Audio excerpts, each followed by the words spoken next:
Hello, my name is Katie. Welcome to my page Red's Stitchery, and let's talk about cross stitching.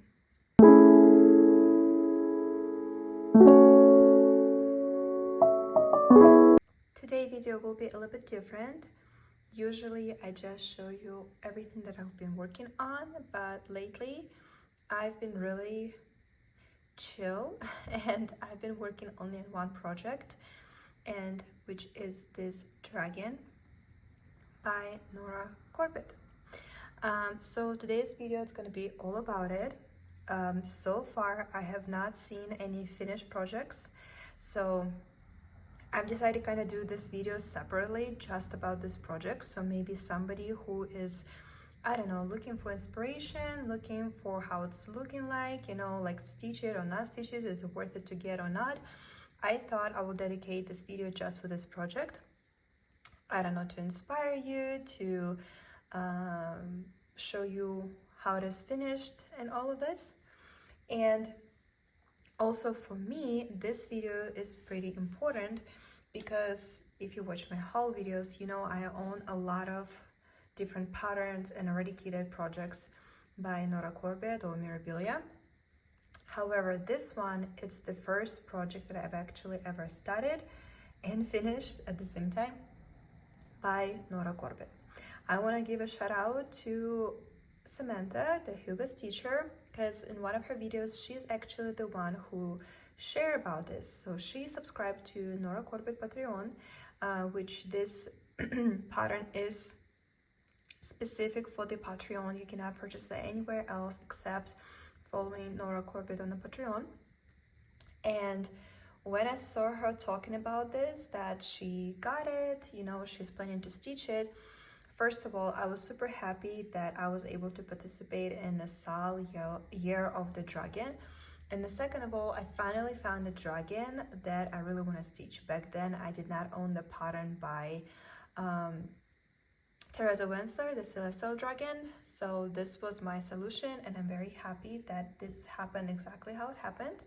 So the same night, I was stitching something while I was watching her video, but the same second when I saw her posting it, I subscribed, got a pattern, and in less than minutes, I collected all the floss and found the fabric.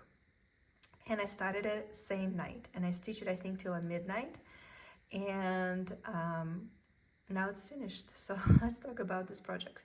So this is how it's look like, which I actually love these colors more, but I decided to follow the chart as much as I can. And she does give you she does give you two options. You can either do a red dragon or a green dragon, which is green is my favorite color. Red is gorgeous and beautiful, and gold, I was just not sure if I'm able to find all this Kreinik, but we're gonna talk a bit about it just in a minute. Over here, everything makes sense. We suggested to stitch in a 30-second count, which I did, and I actually have a problem with it. I'll share with you about it later. DMC, beautiful palette, right? The body of the dragon and all the rest of the colors is his wings. The only issue that I didn't like, if you pay attention, why use those symbols? Here, let me take my scissors so I can point it out. Like, or these symbols. I mean, this is better for my eye to catch, but this is very uncomfortable. Like the symbols, they all kind of in the same type. Like they're not very contrasty. Same, especially if you include to it the Kreinik symbols and the bead symbols, they're all very matchy, especially like this one and this one, right? All those different type of circles. I'm sure there's so many other symbols that you can use when making a pattern. The only reason why I'm saying it, because if you look at the colors that they use, they are very contrast. So the pattern itself is very logical. I did not have any problems with it. By the way, this is PDF, but I'm using what's the app name? I am using GoodNotes. If you have an iPod, there's an app, GoodNotes, so I add the PDF file in here, and this way I can zoom as much as I want, and I will show you later why else I like to use PDFs in this type of app. And also I will show you, but anyway, couple moments were where those symbols were next to each other, and it can be very confusing no matter how much you zoom. So here's just my thoughts. Definitely, if you will stitch it, keep an eye on it, kind of concentrate on it, because it can get confusing. I did, was a moment where I messed up with these two symbols. I stitched these beads under this symbol and these beads under this symbol, and then I have to frog it and restart it. So, right, again, this and this, like I wish different type of symbols were used, the ones that are very, very different from each other, different toned, and that way it will be easy to read. Or maybe everybody will just hear me out and start using the Saga app, because that's the best app in my opinion for cross-stitching. So DMC, I used exactly the colors that chart suggested. Kranic, however, I did not use the colors that chart suggests.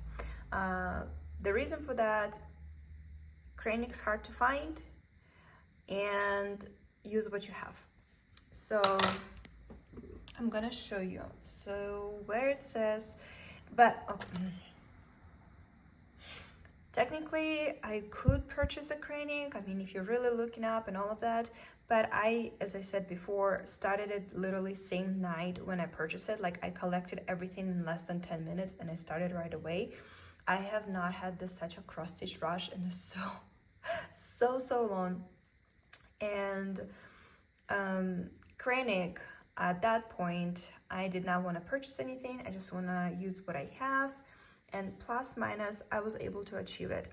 So as you can see, we need braid number 4 for all these colors. I did not have it.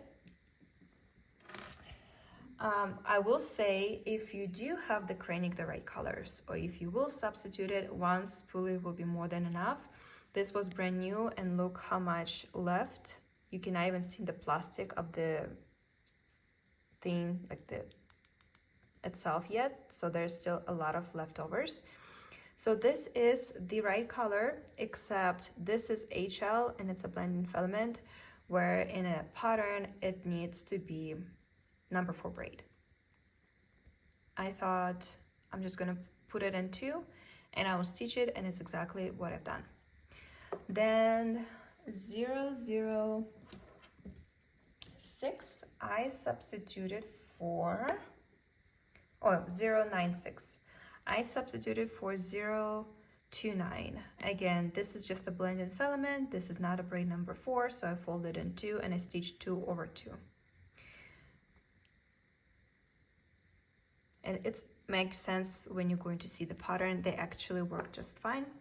And for his body, you need 91, 94, which again, I did not have, but I had this 015, which is actually number 4 braid. So this one I stitch with 1 floss over 2, and it works just fine. So this is my substitute for the colors that are, like right now, it actually looks like I did a pretty good match. However, if you will substitute, and I'll show you later on the finished project, I do regret something on his wings using this color.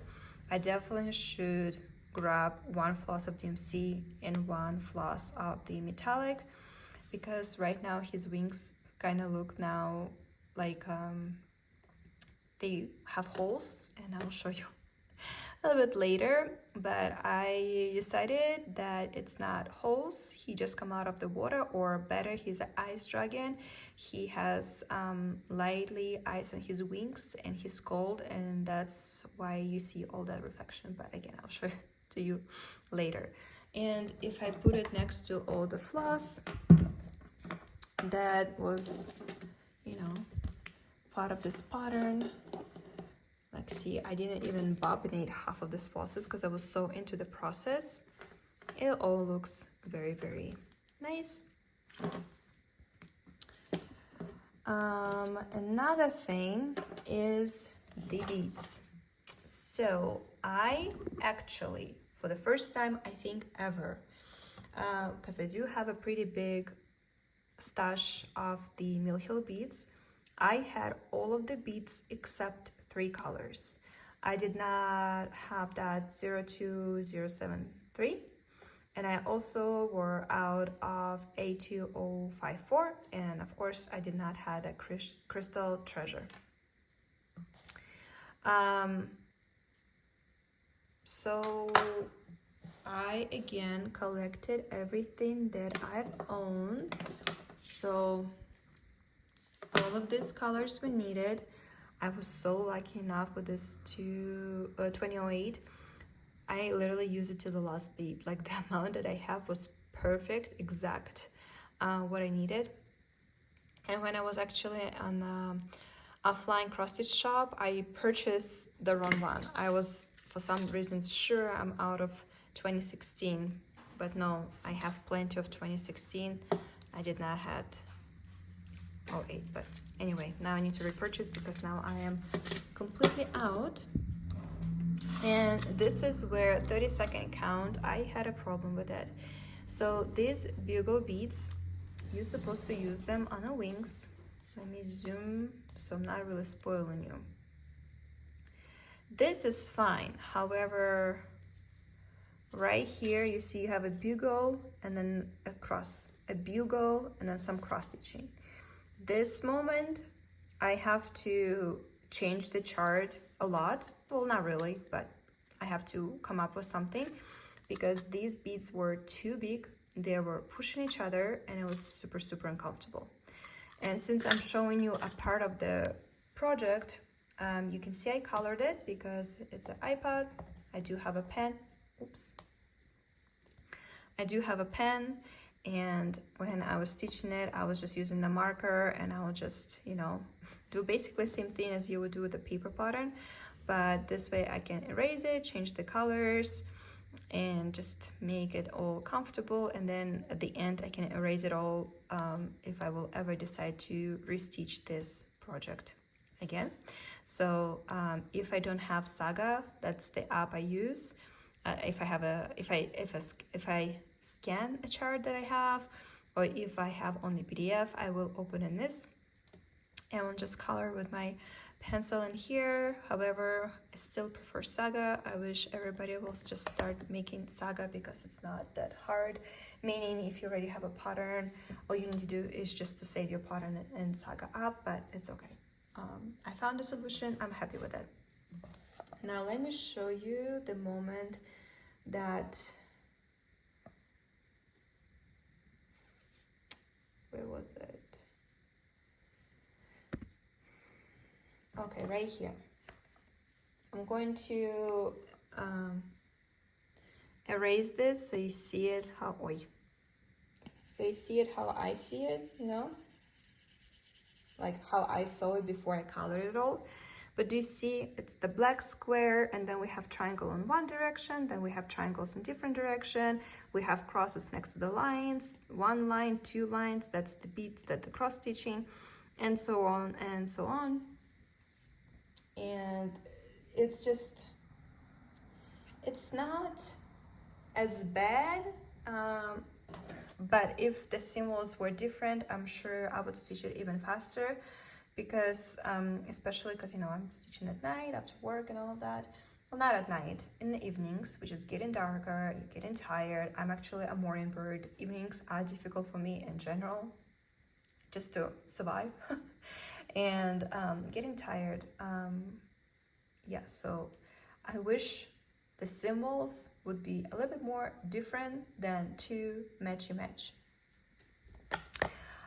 Before I will show you my final result, I also would like to show you something that I've showed you in my purchases.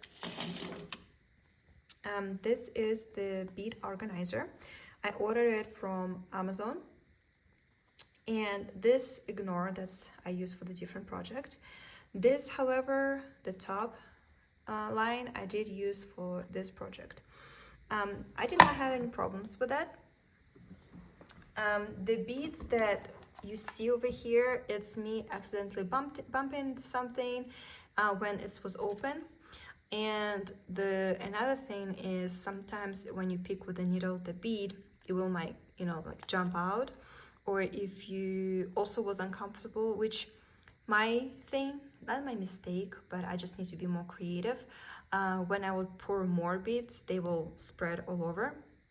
I think next time what I'm going to do, I'm going to just take a piece of paper and make like a straw out of it and pour the beads into that straw. That way I'll be careful laying in the place where it's supposed to be and not like jumping from row to row.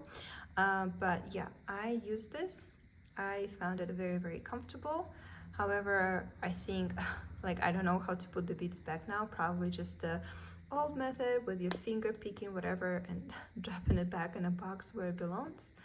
But I thought I will show it to you because it's a interesting organizer. I don't see lots of people using it. And I'm stitching another project right now that has beads, and that bead organization, it's actually my favorite. But however, this would be my number 2 favorite of the beads organization. So when I'm gonna get to the project that I'm stitching right now in the future to show you my progress, I will talk about it there. But the only thing about this organizer, I still think the magnets are too weak. Look, there's no resistance whatsoever. So I still would not, put it in a bag or carry it somewhere. It still sits only horizontally like this. I don't shake it, I don't flip it. I'm very, very careful with it. If you're working and the organizer is open and you need to move your organizer, definitely 100% recommended to close it back and make sure you slide. This way your beads not getting that extra shake and make them, jump out. So that would be it. I purchased all the beads that I needed, including the treasure. I even purchased the beads that 2073 that I did not have, and I thought I will use them, like might as well, because way after like 4th of the dragon was already stitched and we went to Utah, and I was able to go not only 1 but 2 amazing cross stitch stores, and I'm like, well, might as well, since I'm here, I'm going to purchase it. But I have these beads right here. It's a no name. I was able to get them on one of those estate sales that was magically, I was just at the right place at the right time. And it's no name. I don't know what kind of number it is, but I searched it up online, this color, and I honestly thought I found it. I thought, oh, wait, that's it, that's the color. But no, they're actually different. This one, it's not matte, but it doesn't have that extra shine. But these ones are more shiny because they have silver middle. But this one have no colored middle. So I think that's the only difference. Otherwise, in tone, they are identical, in my opinion. At least that's how my eyes see it. So I've decided not to open this one and keep it and use it in the future. And I thought, since I'm all about using what I have, I will use these ones because they're very, very close, very, very similar. And I do need, somewhere to use them. So why not here? So the rest of the beads, they are exactly in order how it's in the chart, except 02, 073. This one, I used what I had in my stash. So there we go. Since I decided to talk to you about the beads and organizing and all of that, lots of you actually asked me about beads because lots of people didn't use them or want to use them, never tried, and all those questions, and I totally understand it. I am not an expert. I recently started using the beads. It's all started with the Mill Hill Kids, and Mill Hill Kids, they actually suggest for you to stitch beads with a DMC color. However, it's not very practical because the DMC floss is very easy to snap. So there is some floss that are used for stitching the beads. There's two types of the floss. For the both of this, I will leave a link in the description. Actually, I've been leaving the same link for all my videos because I do recommend both of them. But I thought I will say my opinions on both of them because there's pros and cons to each. So this one, I don't remember the name of it. Is it? It's not saying over here either. It's Nayo. I don't remember, but please check the description. The link will be there. So this one, it's white. It's not very noticeable, but however, it is white. You know, so if you stitching will be not too careful, if your stitching required for you to stitch the bead, not the sideways, but the bead, like the hole from the bead looking up to you, this is not gonna be your friend because this is gonna show and all that effect going to be ruined. What happened to me for the longest time, that's the beading floss that I was using until I started stitching my first chatelaine. And the very first, like the very big element that goes right in the middle of the project, you do have to stitch it. So imagine this, the bead. Usually you stitch in the beads diagonal or straight, but the very first element of that project, you have to stitch this way. So the hole from the bead looking at you. And I did stitch it first with this floss, but the white was too showing, like it was so noticeable. That's when I purchased the Yuli floss. Yuli floss, you barely can see it, only when it catches the light, but it is a see-through. Right here, you can even barely can see it, only when it catches the light. This is see-through. Look at this huge spoolie. I think on Amazon it's something around $10, but this will last you years. Look at it, look how thick this is. This is crazy, big amount of it. And what cool about this floss, technically you can use it for any projects. Doesn't matter which side you stitching your bead, you can definitely do it with this floss. However, because it's barely can seen, you will possibly make a couple mistakes where you thinking you're going in the right place on your fabric, but it's actually a completely different place. This floss is also very easy to lose during stitching, meaning it constantly slipping out of the needle. I even tried to tie it around the needle, like you know, so it stays there, but it's very, you know, slippery, so that knot doesn't hold very well. The same way, because it's invisible, it's kind of hard to put it through the needle, especially the needle for the beads. You know, the iron needles are very small.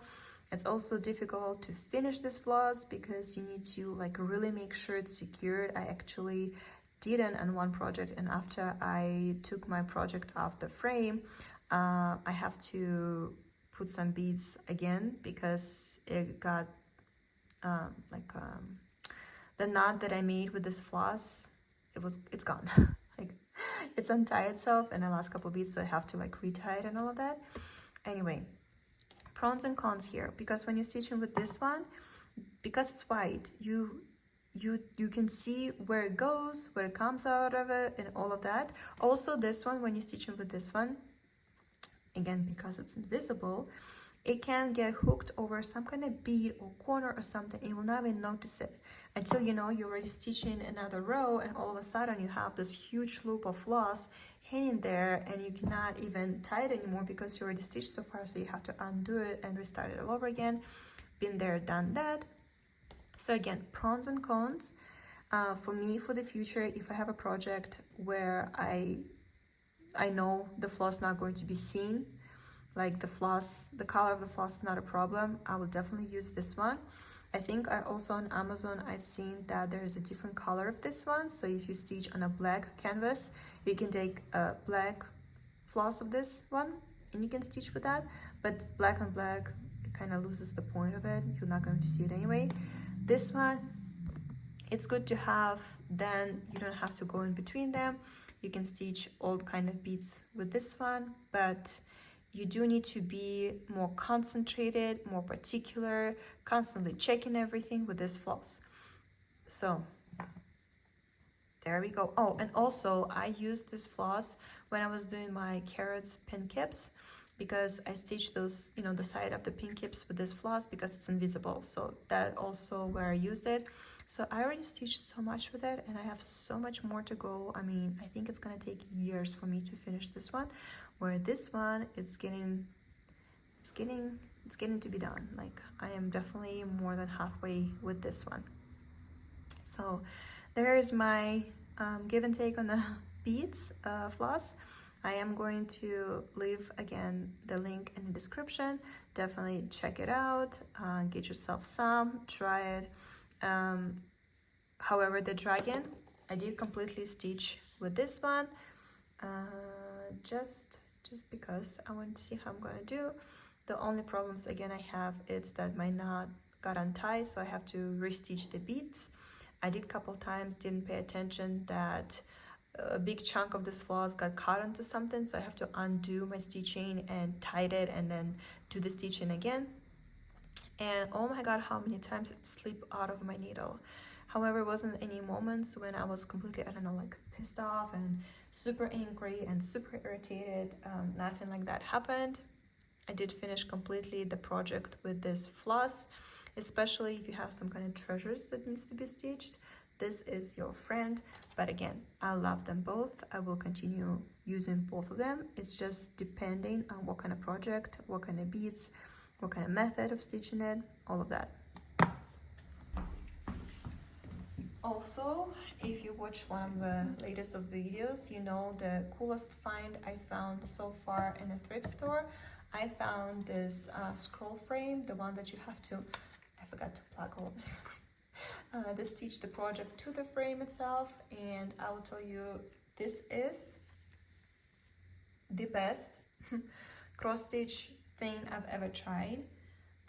Now everything I want to stitch on a scroll frame, I mean everything, except maybe only super small projects. Scroll frame is it. It's amazing. I'm obsessed. I'm looking for more scroll frames to purchase and more projects to put on them, because no matter how big your hoops are, it's not gonna fit super big projects, you know, in a hoop. So now all of my big projects I want to stitch on a frame. But this frame, because you have to sew it over here, it's not like you can every day change it. So I think also that was the reason why I was constantly stitching this dragon for the past couple weeks, because it was super comfortable. I absolutely loved it. I enjoyed this project, and this helped me a lot, because I cannot imagine how I would stitch the beads on the hoops. Anyway, this scroll frame really helped this project to be finished as soon as possible. Loved it, enjoyed it, and I cannot wait to put another project in here.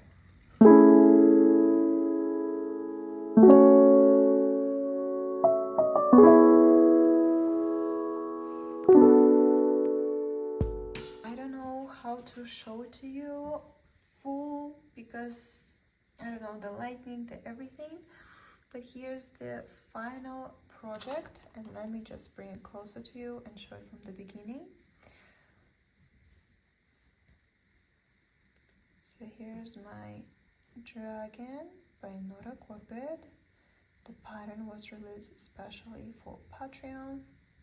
That's another thing where I was happy that I have this floss, because if I would stitch it with this one, you will definitely see how I stitched this treasure to it, but because I used the invisible thread, it looks invisible. So that's awesome. Now, first of all, apparently I was too scared, and I definitely left myself a lot of fabric around. On the bottom, I do have lots of leftovers, but it's like that stupid cut where I don't know. I mean, I guess I will find something. I'm not going to cut anything myself. I'm going to take it to the framer and they can cut it whatever the size they need. I just want the leftovers. Now, that bugle beads I was telling you about, where it's stitch, bugle, stitch, bugle, stitch. No matter how I tried, those bugle beads would not lay perfectly in here. The only way they can create a line, if I will just stitch bugle to bugle, like ignore that one stitch that I've done, and that way it did not look nice. So what I did,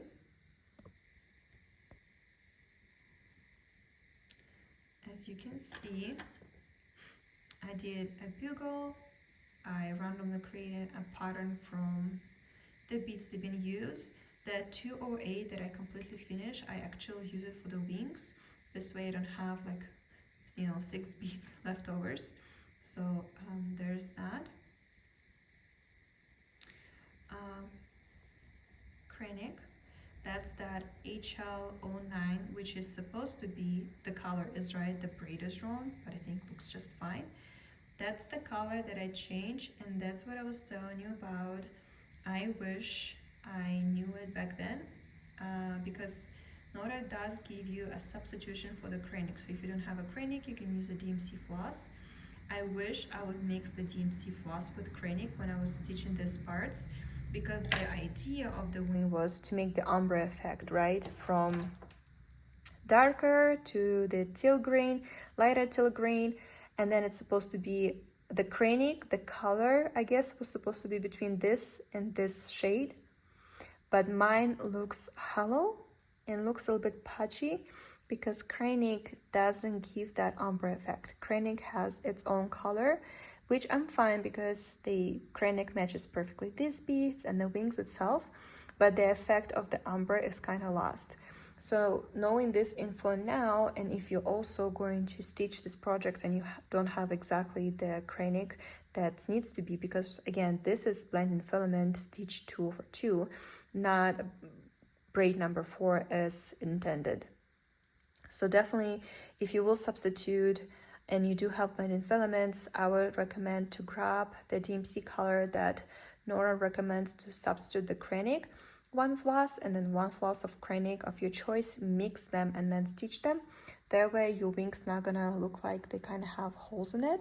But again, in my world, it's just, he have icing, he has water on his wings, and that's why they're shiny, and it's just the reflection of the water, okay? That's the story we are going to tell.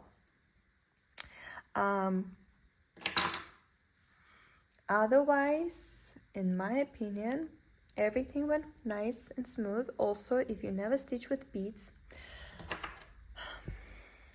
this will happen on the 30-second count. They will push each other. They're supposed to be in a perfect line, but it's not gonna happen, okay? So you either can accept it or stitch on a 28 count. If I would stitch this on a 28 count, these beads will not push each other. They will lay perfectly in one line. The most noticeable is right here. Like, they're definitely not in one line. It's, if you want it to be perfect smooth one line, you need to stitch on a 28 count. The 30-second count will do this, which I am okay with it. It doesn't bother me. It's not something that irritates me. And then the braid number 4 that I actually have, that green color, it goes on his body, and I think that's the one that uses the less because it's on his belly right here, the body, nothing over here, and only right here repeats itself in his tail.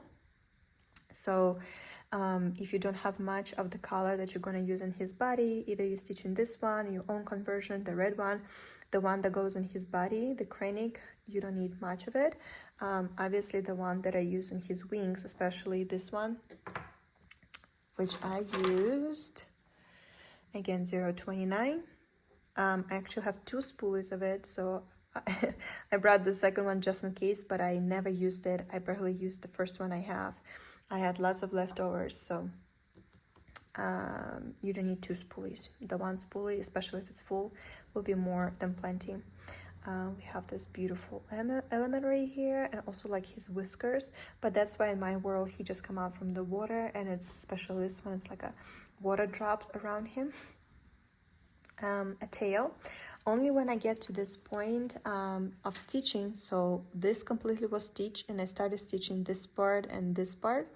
It kind of got me confused because his body goes right, in the on top, and then it switches, and all of a sudden this part's now on this side. But I imagining dragons would be like snakes, and he all like twisted completely 180, so that's why it's like that. Let's show it to you closer.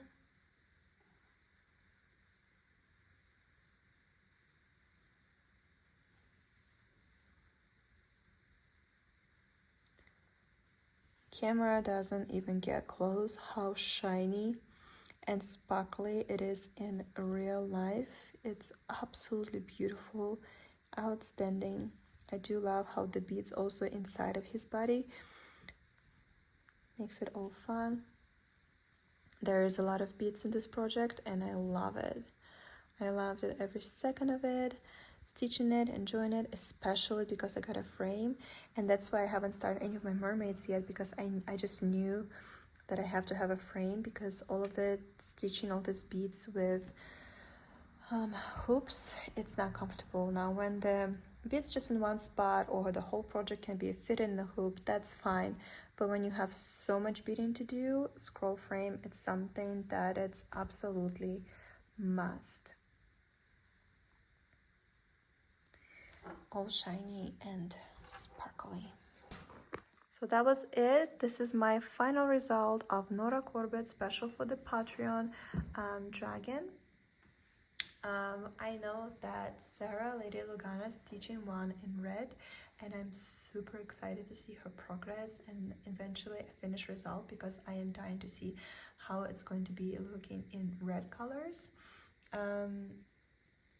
And if you also stitched this one already and I just missed it because I am kind of like looking if anybody else finished it, let me know where I can see your project, because I am very curious. I am also very curious to see who stitched it actually like directly in the chart, if you did some kind of color conversion. I think one day I will start doing color conversions. I'm just not there yet.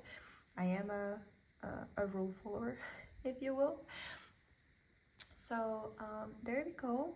It's kind of interesting how I just made a video dedicated also to just one project. Let me know what you're thinking about it. I think when it's not a popular project or the project that just been released and you kind of want to know more info about it, it's a good idea sometimes to make a video just about it. But I've tried it and there we go. I hope my stitchy mood will be back to me soon, and I am very excited to stitch other projects.